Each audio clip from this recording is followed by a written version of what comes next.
through a couple of the questions.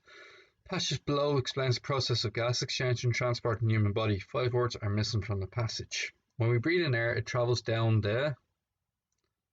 towards the something where gas passes into our blood. So we breathe in air, it travels down towards the lungs. Okay, so we're going to use lungs for the first one, where oxygen gas passes into our blood. Oxygen goes into the blood. At the same time, carbon dioxide gas passes out.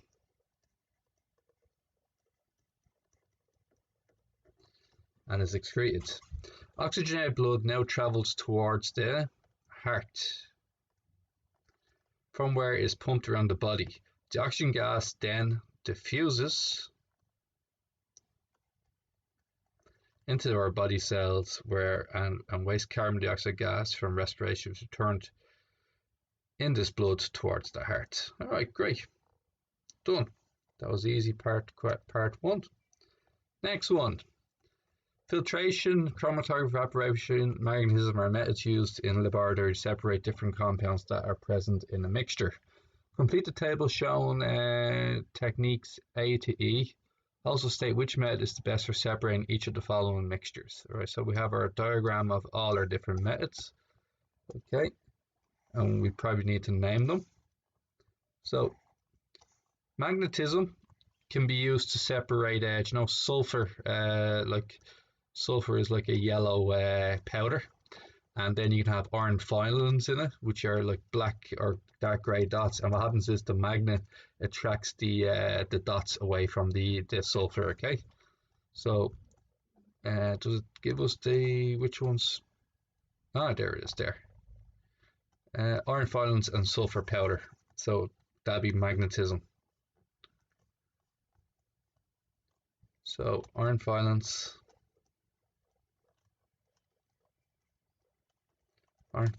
and sulfur powder. Okay, next one. B is evaporation, and it can be used to separate out salt in seawater, which is great. Salt and seawater, iron filings. Okay, next one is filtration. C is filtration. And for filtration, we can use sand and water, because the sand will stay in the as the filtrate, and the water will go straight through. Sorry, sand will stay there is residue, and the filtrate, the water will go straight through. Water is the filtrate, sand is the residue. So sand and water. Next one is distillation. Distillation, usually good for separating two liquids of different boiling points. So alcohol and water is a good one for distillation.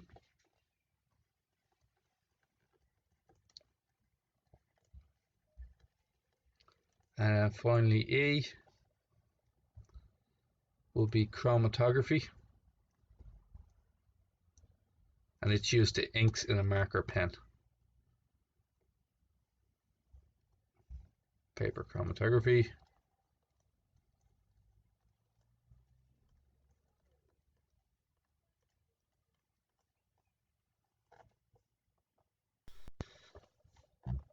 Okay, so we're just continuing on this these questions. Pictures below shows a human female reproductive system. Answer questions A, B, and C, but put a tick in the correct box. Where does fertilization usually happen? Usually happens somewhere in the fallopian tube after the egg is released from the ovary. What's the name of the mechanical barrier method of contraception to stop sperm from entering the woman's vagina after ejaculation has happened? Well, that'd be the condom. Which method of contraception needs a medical operation? That'd be a vasectomy, where you cut the sperm duct so the sperm can't go from the balls to the penis. Okay, so you cut from the testes to the penis. On the picture, draw a box around the part of the human female reproductive system that releases the female sex cell.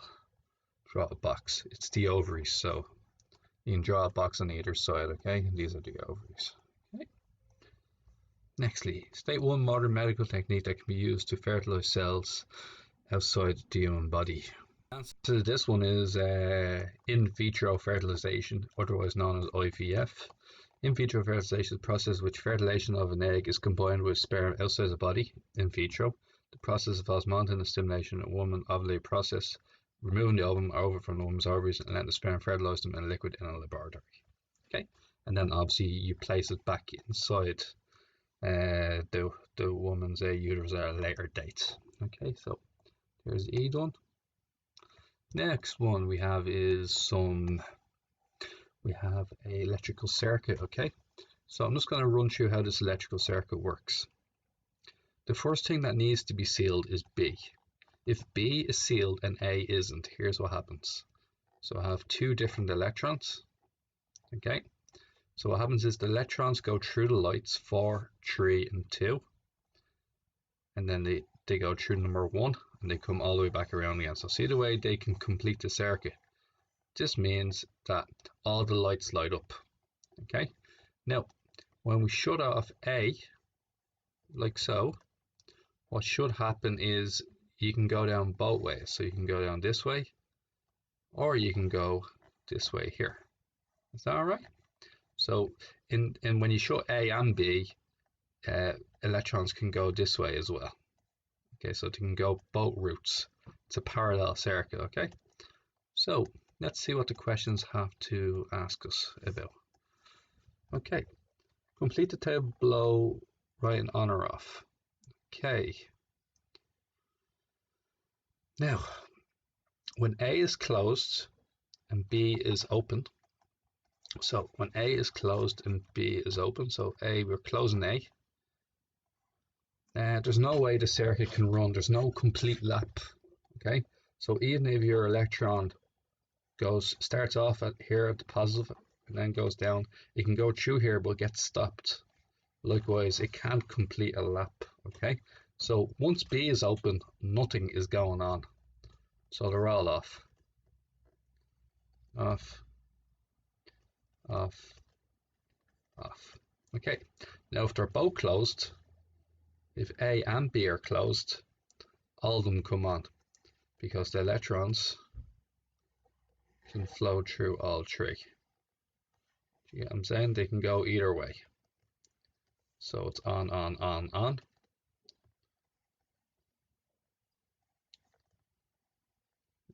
Okay, now if A is closed, if A is open but B is closed, so A is actually not doing anything. So A is closed, but the electrons can still complete the circuit by starting here and going around the outside. So because they travel through all 4 lights, this means all 4 lights light up. So on, on, on. Then the type of circuit that 3 and 4 are in. So 3 and 4. 3 and 4 are in series with each other. Okay, so series circuit.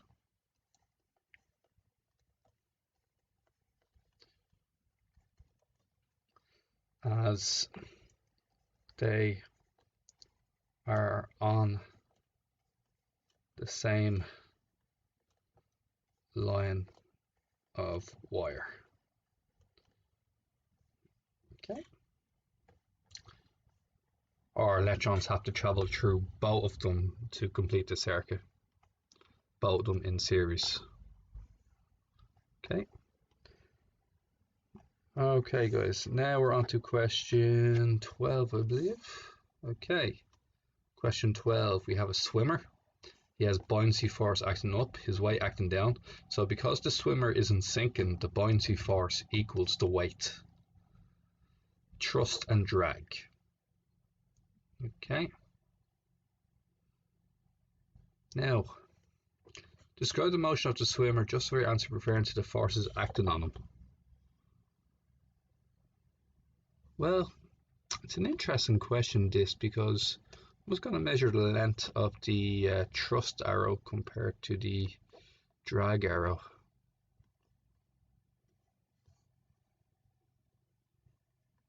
Man, it's a poorly designed question. All the arrows are the same sizes, so if the arrows are the same sizes, this means up equals down. So up equals down because they're the same size. and thrust, which is movement to the left, equals drag going right. So it's almost like he's in a swimming machine and he can't really go anywhere. Swimmer is stationary as thrust arrow left is the same size as drag arrow right.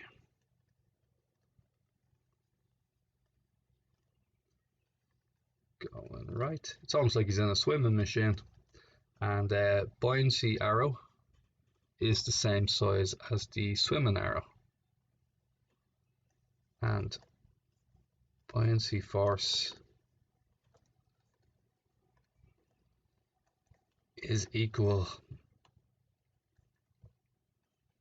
to the weight.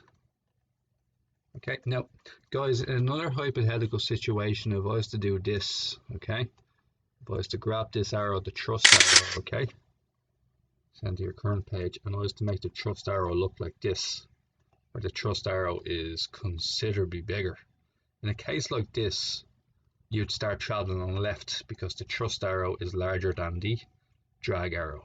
Okay, so they got to be different sizes for this question to work. Poorly designed question. In figure 2 shows Felix Baumgartner about to launch himself from the Red Bull semen capsule on Earth's upper atmosphere. Figure 15 shows him free falling during the world record skydive attempt. Draw 2 force arrows on each picture to illustrate his motion. Well, at the moment he's standing. I'm gonna get some arrows for myself. Okay, and we'll get some green arrows. So at the moment he's standing there. So his the reaction force up equals his weight downwards because he hasn't moved yet. Or to illustrate his motion, he's not moving. So up versus down, that's perfect, okay? Now, when he's falling downwards, he's definitely falling a lot further down than he is going up. So that would make the down arrow larger than the up arrow. Is that okay? But when it comes to when he's stationary, the down arrow has to be the same value as the up arrow. Okay, so you almost do it like that as well. Doesn't matter which way you put it, once the down arrow is the same size as the up arrow, and then obviously in the second picture the down arrow has to be a lot bigger than the up arrow. Okay, so down arrow, up arrow smaller, and in this case down arrow is the same size as the up arrow, or they're meant to be the same size, okay, because he's not going anywhere. Alright, next question. The motion of a cyclist can be shown visually on a Flossy time diagram as shown. So please remember, this is a Flossy time diagram. It's not a distance time diagram. So Flossy time diagrams are very different, okay? Even when you're flatlining, see the way you're going flat in B, okay? So B is the point 3, 12, and this is the point 5, 12. This means also what the flat line means is that you stayed at the same speed. So you stayed at 12 meters per second for 2 seconds. You still traveled 24 meters, okay? So just remember that. So these points mean everything. At the start, you're traveling, you start at 0 and you're not moving at any speed. After 3 seconds, you're going 12 meters per second. After 5 seconds, you're going 12 meters per second. After 8 seconds, you're going 15 meters per second. And then after 10 seconds, you're going at 5 meters per second. Does the cyclist have a greater acceleration at section A or section C on the graph? The greater acceleration is section A because it's the steeper slope. Section A, as it has a steeper slope than section B.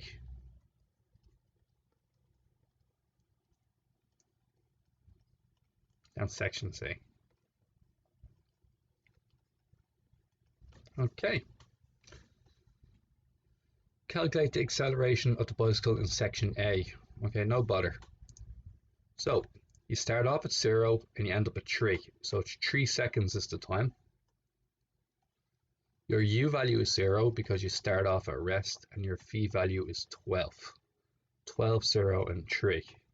U is 0, V is 12, T is 3. So your acceleration equals V minus U over T. Acceleration is 12 minus 3 over 3. Oh, sorry, 12 minus 0 over 3, which is a 4ms2. Describe the motion of the bicycle at section B of the graph. Cyclist cycles at a constant speed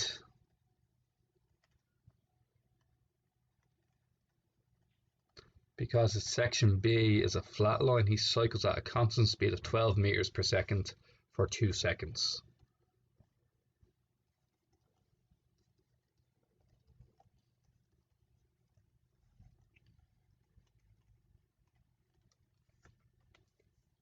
Okay. Next one, the diagram below shows some events in the female menstrual cycle. The uterus breaks down, menstruation occurs, the uterine lining thickens again, ovulation occurs, usually on day 14. What is meant by the term ovulation? Egg is released from the ovary.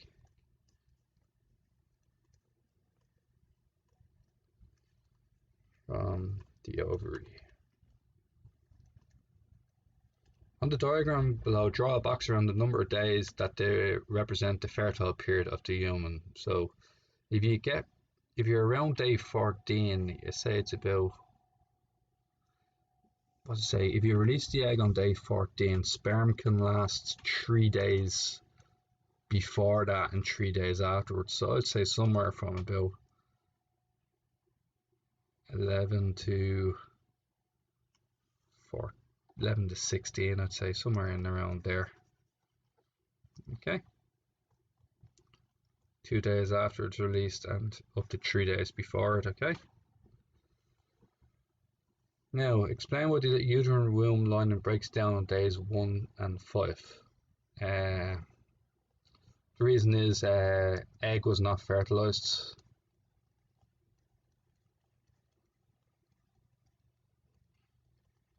So no blood supply is needed for embryo.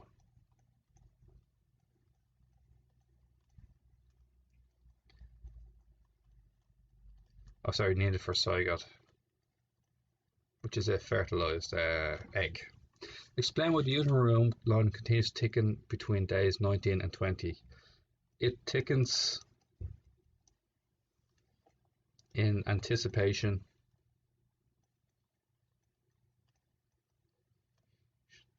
of pregnancy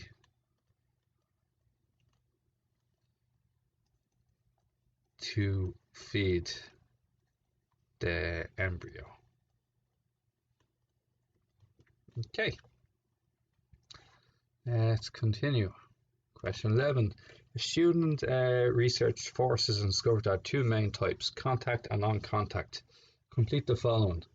Alright, so pull is a contact.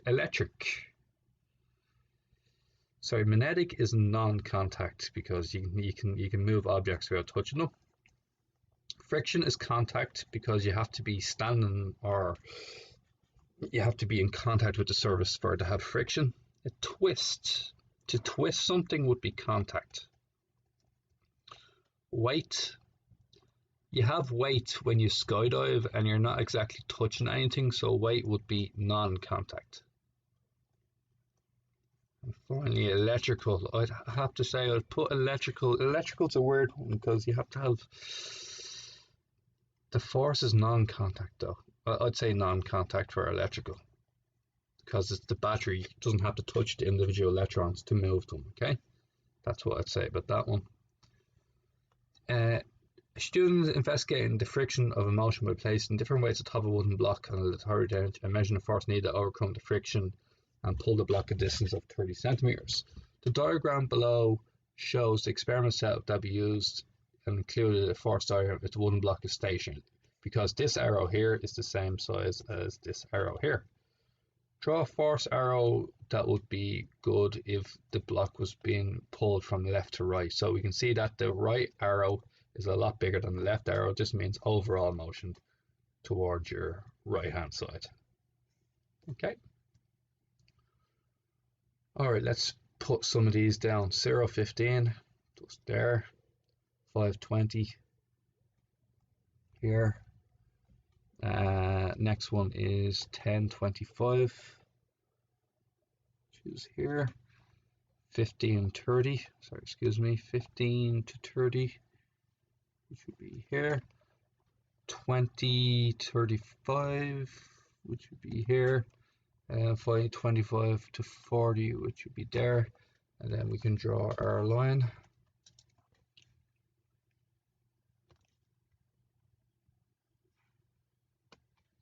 Okay, there we go. Now, state the independent variable in this investigation. Okay, so one of them relies on the other one. Okay, so the weight determines the friction, but the friction doesn't determine the weight. Okay, so what we say is the independent variable is weight, because it doesn't depend on friction, but the amount of friction depends on the weight, so friction is the dependent variable. Okay, I think that's us, guys.